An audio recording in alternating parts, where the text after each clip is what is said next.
turn to Section 1. Section 1. You will hear an interviewer asking an interviewee called Lee to do a questionnaire on residency in the North. First, you have some time to look at questions 1 to 5.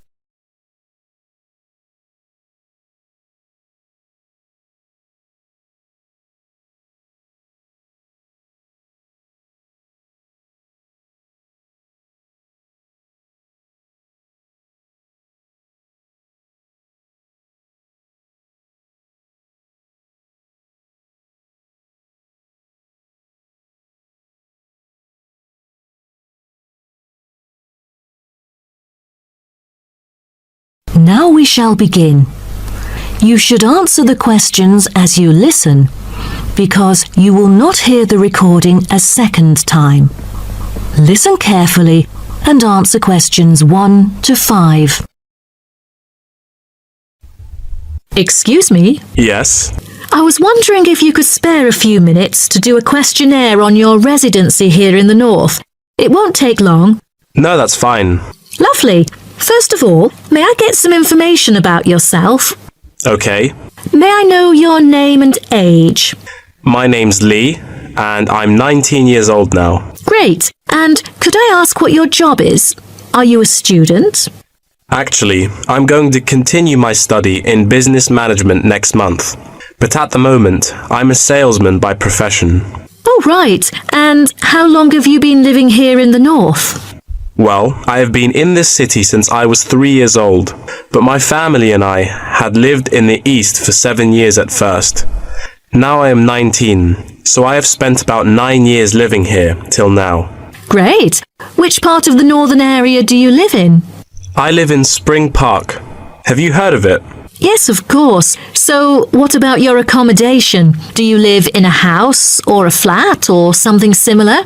I used to live with my family in a big house, and now I'm living in an apartment with 2 of my friends, who are my colleagues as well. Oh, right. And one more question. What means of transport will you take when you need to go somewhere? If it's not too far away, I'd prefer to go on foot or by bicycle. If there is a long way to go, I take the train or sometimes a cab. I rarely take buses, because I think the most important things to keep in mind are time and comfort. Great. Thanks. Before you hear the rest of the conversation, you have some time to look at questions 6 to 10.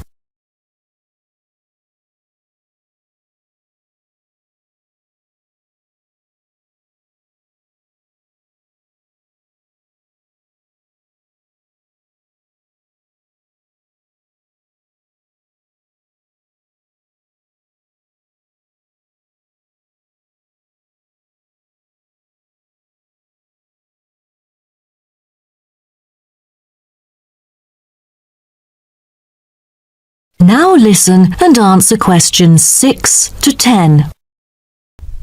Now, let's go to the second part of my questionnaire. I'd like you to tell me, how often do you dine out? Is it once a week or several times a year? I'm afraid neither of those options agree with me. I don't often go out for dinner, maybe once a month. Every week just seems too often for me. Okay, then where do you usually go for recreation? I often go to places that other people go to. I sometimes go clubbing after work. You know, there are some fantastic clubs nearby. And if you do not have to work during the day, will you go for a show or something? You know, there is a newly built theatre that opened last month in Spring Park, but I rarely go there because it's too expensive. I prefer to go to the cinema to see some of the latest movies. Do you like doing sports? And what is your main form of exercise? I like swimming and I go to the gym occasionally, but I spend most of my spare time sailing.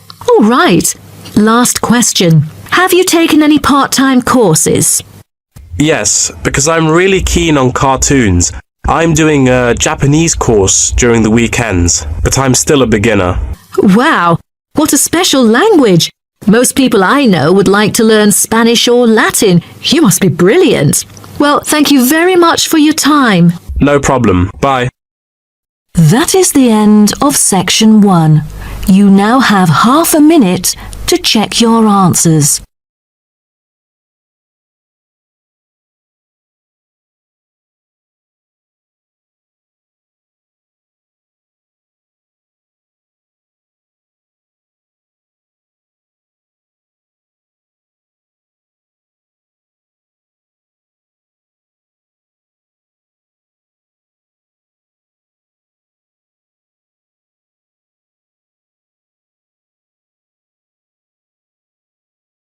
Now turn to section 2.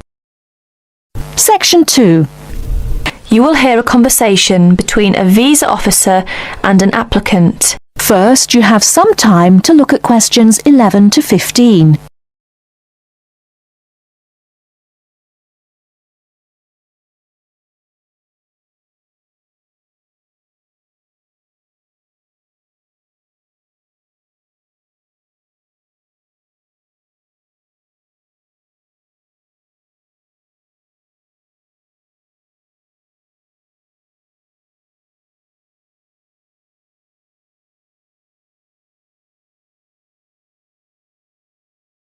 Now, listen carefully and answer questions 11 to 15. Good morning, Visa Office. How can I help you? Good morning. I'd like to apply for a visa to Australia, please. Certainly, sir. I'll just get a form and then I'll need to take some details down. OK, here we go. Right.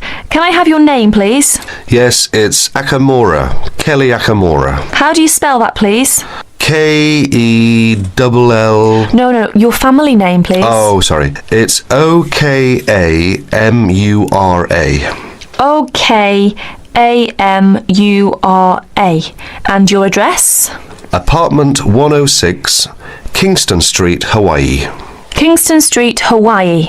Yes, that's correct. So you're an American? Actually, I was born in Japan, but moved to Hawaii 6 years ago.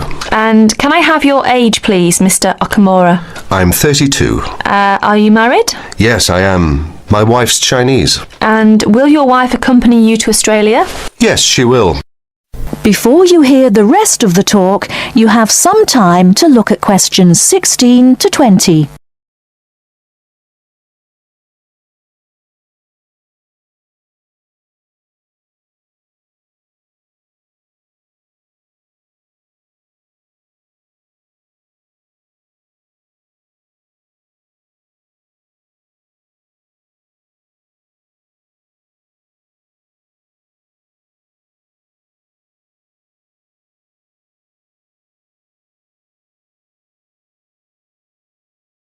Now listen and answer questions 16 to 20.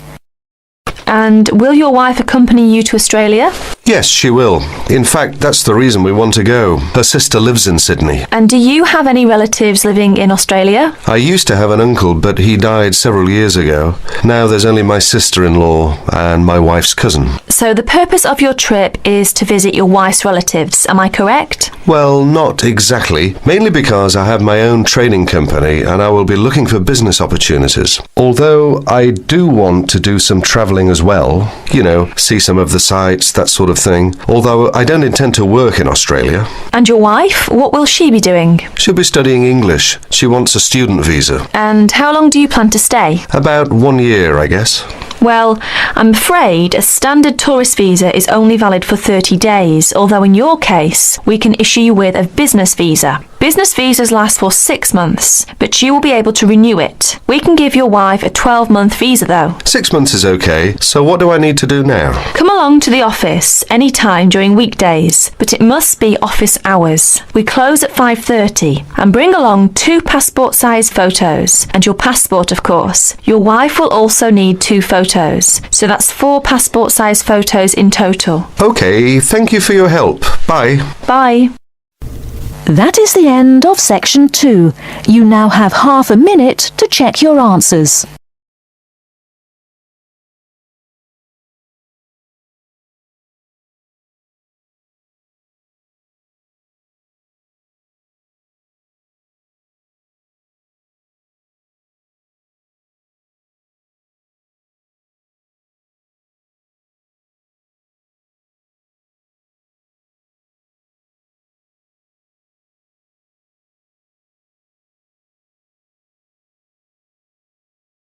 Now turn to Section 3. Section 3. You will hear two students called Helen and Paul talking to their tutor about a nursing course. First, you have some time to look at questions 21 to 24.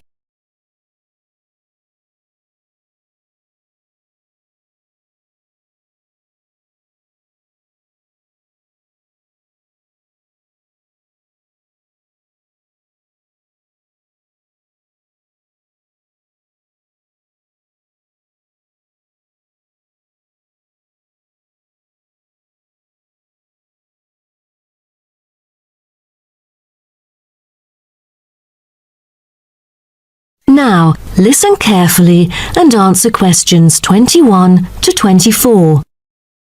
Helen and Paul, congratulations to you both for doing so well the past semester. You two have exhibited an impeccable performance during your first year in the nursing program. I'd like to get some feedback from the two of you to better improve the program and to provide guidance for our prospective students. I'd like to start with you, Helen. So, first of all, which aspect of the program impressed you? Well, to be honest, when I was enrolled into the course, I was expecting a group of classmates my age. But as I stepped into the classroom for the first time, I was surprised by the diversity. Most were in their 20s, but there were also those in the 30s or even 40s.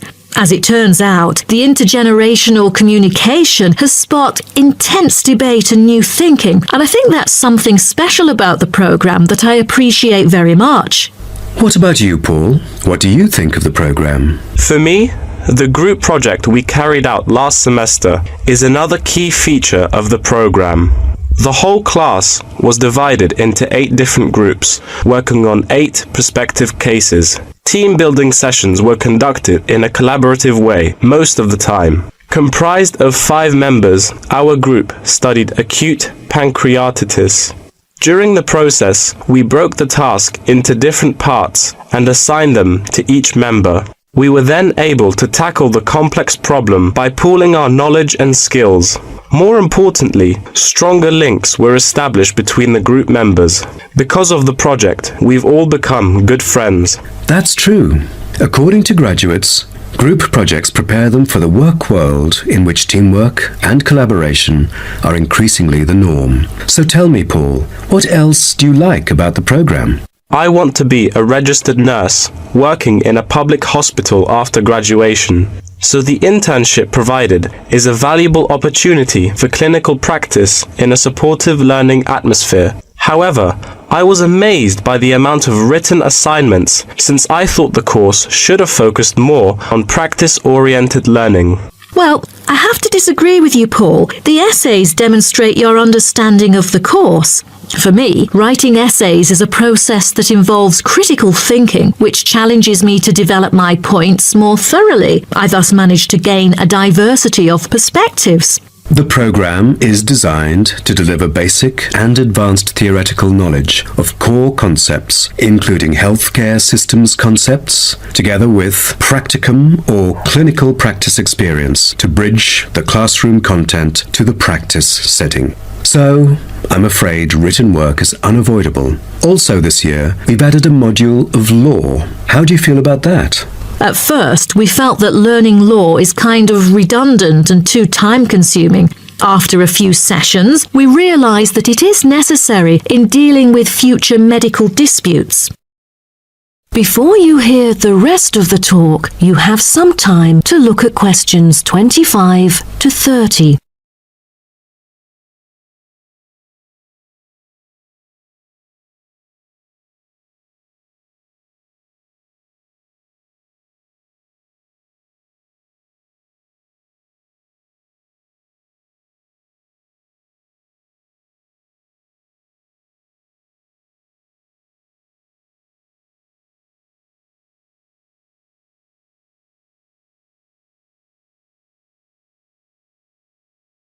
Now, listen and answer questions 25 to 30. Do you have any suggestions for prospective students? What bothers me most is handing in essays on time. I almost missed the deadline once because there were 3 essays due within the same week. So rationalizing your time is critical. Well, that's true. The lectures deliver so much useful information. I have poor memory, so I kept making notes and revisiting them on a regular basis. To my surprise, at the end of the semester, I have learnt the key concepts by heart. How was the research? I heard that it was quite challenging. How did you manage to overcome the difficulties? That's true. The majority of us had no clue how to carry out the research at first. Fortunately, when I was digging up reference materials at the library, I sought help from the librarian. She taught me about finding the appropriate resources and choosing the proper research methods. Have you checked out the online forum? Yes, it has become a habit for me to visit the forum regularly. In a sense, it extends classroom learning. It is where the students post academic problems that they come across and get support from the faculty members. Some of my classmates didn't do so well during the placement tests. I feel that background reading is necessary. Lastly, do you have anything to say to the freshmen?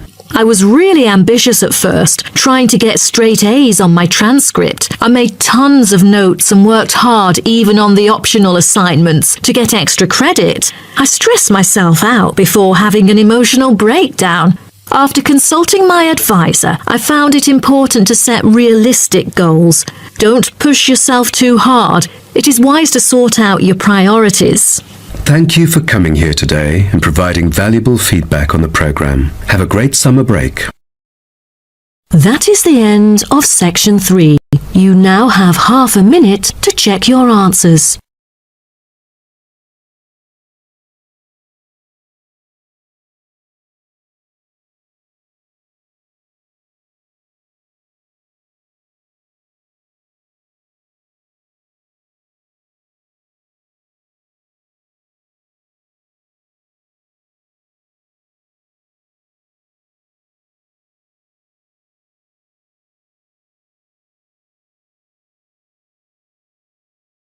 Now turn to Section 4. Section 4. In this section, you are going to hear a lecture on ecology. First, you have some time to look at questions 31 to 35.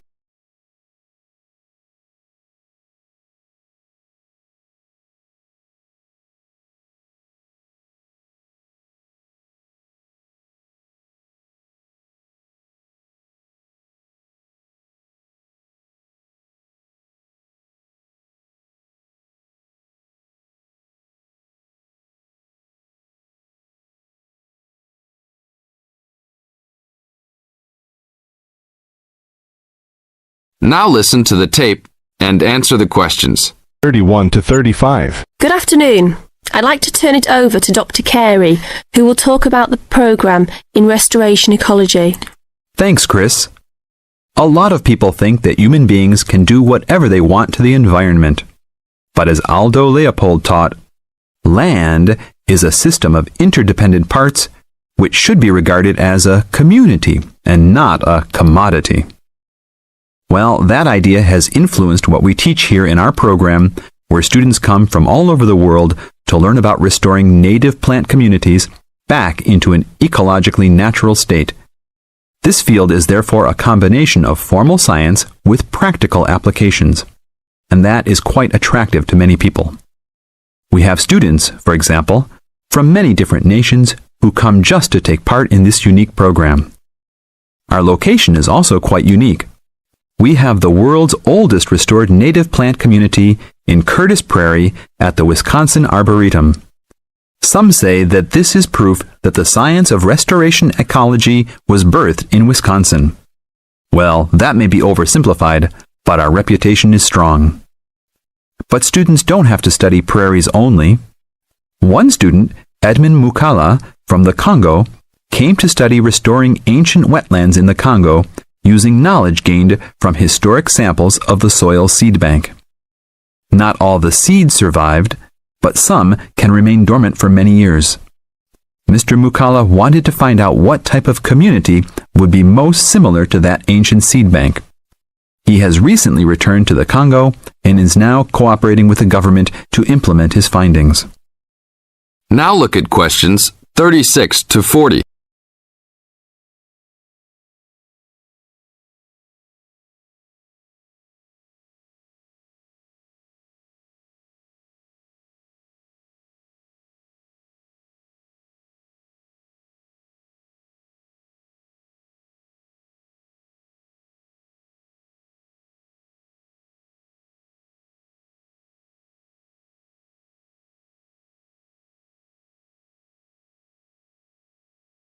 As the talk continues, answer questions 36 to 40. So the only prerequisite for doing research here is that it is a native plant community. That means not just prairies, but wetlands, woodlands, savannas, and other environments. We're proud of the diversity of research topics in our program. And we continue to grow.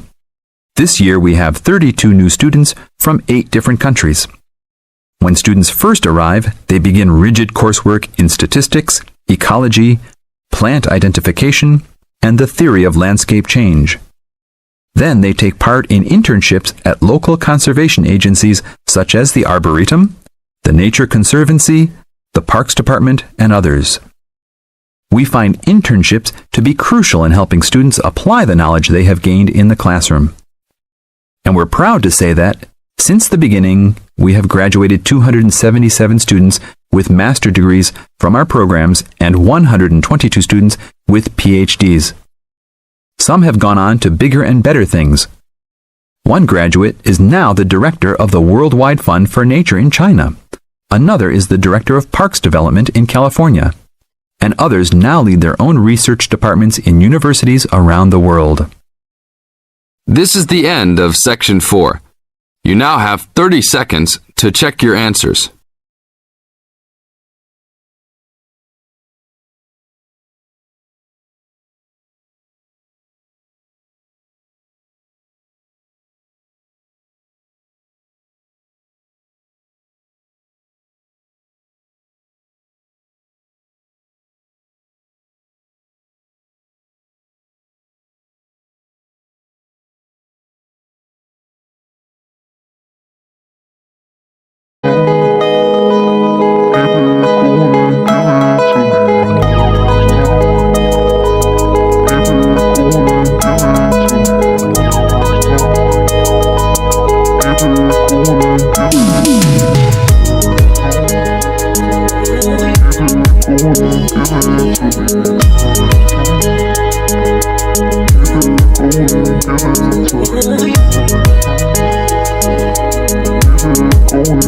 Give it to me.